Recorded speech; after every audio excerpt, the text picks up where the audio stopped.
அமைதியான ஒரு காட்டில் போபோ என்ற ஒரு சிறிய கரடிக்குட்டி வாழ்ந்தது.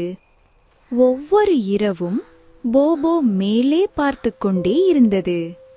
அங்கே ஒரு பெரிய ஒளிரும் நிலா இருந்தது. ஆச்சரியமாக, எவ்வளவு அழகான நிலா என்று போபோ மெதுவாக சொன்னது. நான் அதை ஒரு நாள் தொட்டால் நல்லா இருக்கும். ஒரு இரவு போபோவுக்கு ஒரு யோசனை வந்தது.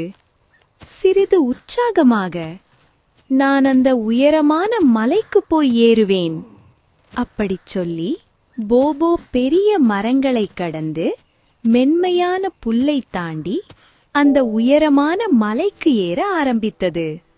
இறுதியில் அது மலையின் மேல் சென்றடைந்தது. ஆவலுடன் போபோ தனது கைகளை மேலே நீட்டியது. இன்னும் கொஞ்சம், இன்னும் கொஞ்சம். ஆனால் நிலா இன்னும் தூரத்தில் இருந்தது. சிறிது சோகமாக போபோ அமைதியாக உட்கார்ந்தது. அந்த நேரத்தில் நிலாவின் வெள்ளி ஒளி மலையெங்கும் மெதுவாக பரவியது. சிறிய மின்மினி பூச்சிகள் சிறிய நட்சத்திரங்கள் போல சுற்றி நடனமாடின. மகிழ்ச்சியுடன் போபோ சிரித்தது.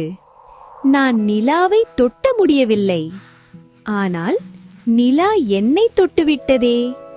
மென்மையான பெட் டைம் டோனில் அந்த அழகான நிலா ஒளியில் போபோ மெதுவாக கண்களை மூடி இனிமையான தூக்கத்தில் ஆழ்ந்தது.